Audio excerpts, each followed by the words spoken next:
আসলাম।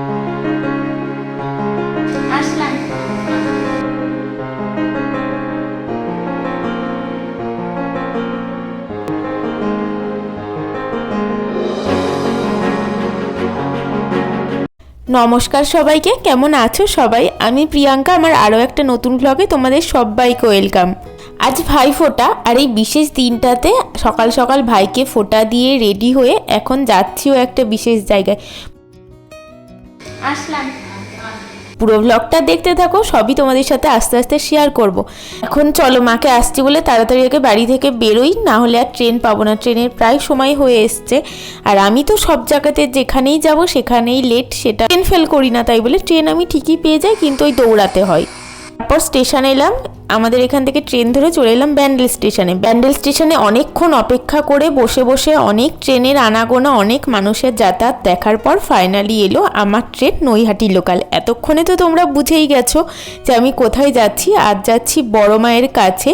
ওই যে একটা কথাই বলে না, ঠাকুর যতক্ষণ না ডাকে তুমি সেখানে পৌঁছাতে পারবে না। কথাটাকে আমি মন থেকে মানি। ঠাকুর যখন যেখানে ডাকবে তোমাকে সেখানেই যেতে হবে। তার আগে তুমি হাজার চাইলেও সেখানে পৌঁছাতে পারবে না। ট্রেনে উঠে গঙ্গা মায়ের দর্শন করতে করতে পৌঁছে গেলাম নৈহাটি স্টেশনে। এখানেই প্যাঁচার মতো মুখটাকে নিয়ে অনেকক্ষণ দাঁড়িয়েছিলাম, কারণ আমার সাথে যে যাবে সে করছিল লেট।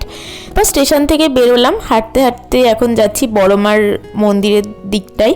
আর ওই রাস্তায় যেতে যেতেই তো তোমরা জানো আরও অনেক ঠাকুর হয়, আমি আগে কোনো দিন আসিনি। স্টেশন থেকে খুব একটা দূর না, যে টোটো করে আসতে হবে বা হেঁটেই ইজিলি যাওয়া যায়।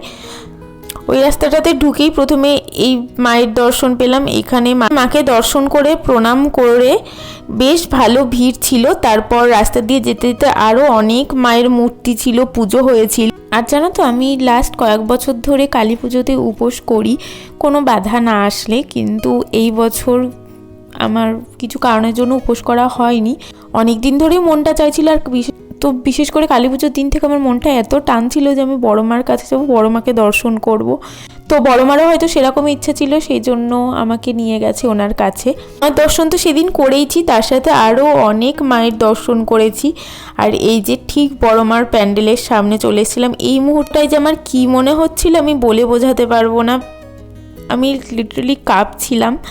কেন, কিসের জন্য, আমি না আমার ফিলিংস বোঝাতে পারবো তখন আমার কি হচ্ছিল না কিছু। কিন্তু এই এতদিন পরেও ভয়েস ওভারটা দিতে গিয়ে আমার সত্যি অদ্ভুত একটা ফিল হচ্ছে।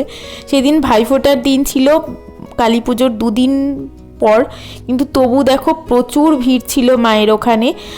আর মায়ের সামনেটাই তো বেশিক্ষণ দাঁড়াতে দেয় না, সাইডে এসে দাঁড়িয়েছিলাম। ভিড় কিন্তু প্রচুর ছিল, কিন্তু শান্তি মতো মাকে দেখেছি একটা সাইডে দাঁড়িয়ে। তো কথা ছিল সব গিয়ে মায়ের কাছে বলে দিয়েছিলাম সেদিন। অনেকক্ষণ দাঁড়িয়েছিলাম, প্রায় 40-50 মিনিট মায়ের কাছে দাঁড়ানোর পর তারপর ওখান থেকে বেরিয়েছিলাম। এই ভিড় ঠেলে যে কি করে বেরোবো সেটাই বুঝতে পারছিলাম না। অনেকটা শান্তি আর খুশি নিয়ে ওখান থেকে এলাম। এসে সকাল থেকে উপসে ছিলাম, কিছু খাইনি, যদিও পুজো দিতে পারিনি, ওই সময় মায়ের পুজো হচ্ছিল না, কিন্তু তাও উপসী ছিলাম। তারপর মিউ আমরতে এসে পেস্ট্রি দেখছিলাম নিরামিষের মধ্যে কি খাওয়া যায়, কিছু বুঝে পাই না, তখন আমি এটা খাই, পনিরের কিছু একটা হবে, আমার এখন নাম মনে নেই। আর সেদিন যেহেতু ভাইফোঁটা ছিল, ভাইয়ের আবদার ছিল দিদি আমার জন্য কেক আনবি, ওর জন্য আমার সব থেকে পছন্দের পেস্ট্রিটা প্যাক করিয়ে নিয়ে নিলাম। স্টেশনে এসে কাকুর থেকে ঘুগনি খেলাম। আগে জানো তো, আমি 9-10 বছর আগে যখন নৈহাটি আসতাম এইখানটায় ঘুগনি খেতাম, তখন এত ভালো বানাতো, কিন্তু আজ খেয়ে একদম ভালো লাগেনি। ওই ঘুগনি খেয়ে মুখ বেজার করে তারপর আর কি ট্রেন ধরে চলে এলাম বাড়ি। তোমরা তো এতক্ষণ দেখতে পেয়েছো আমি বড় মার কাছে গেছিলাম, ওখান থেকে ঘুরে ফিরে এই জাস্ট বাড়ি এলাম।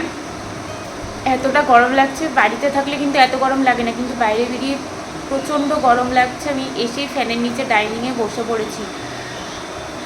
তো মানে বড় মাকে দর্শন করে মনটা তো পুরো শান্ত হয়ে গেছে, আর সত্যি বলছি এত মন থেকে শান্তি লাগছে, কীভাবে বলে বোঝাতে পারবো না এই ফিলিংসটা। তো অসাধারণ কেটেছে আজকে আমার, মানে দিনটা। মন আমার এত টান ছিল বড় মার কাছে যে সেই কালী পুজোর দিন থেকে। এবার আমি কালী পুজোয় কিছু কারণের জন্য উপোস করতে পারিনি, কিন্তু সেই তারপর থেকে আমার মানে মনে হচ্ছিল বড় মার কাছে যাই, বড় মার কাছে যাই। তার ফাইনালি আজ গেলাম, কিন্তু আজকেও ভালোই ভিড় ছিল।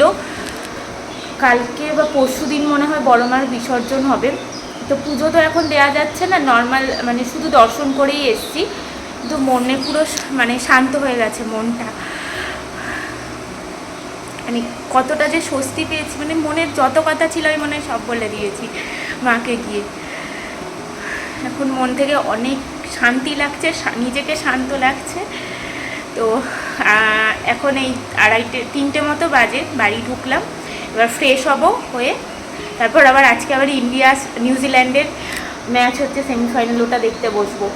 তো আজ এই ব্লগটা আমি এখানেই শেষ করলাম। আশা করি তোমাদের ভালো লেগেছে, আর ভালো লাগলে লাইক করে দিও, শেয়ার করে দিও, সাবস্ক্রাইব করে দিতে পারো। দেখা হচ্ছে নেক্সট ভিডিওতে। টাটা।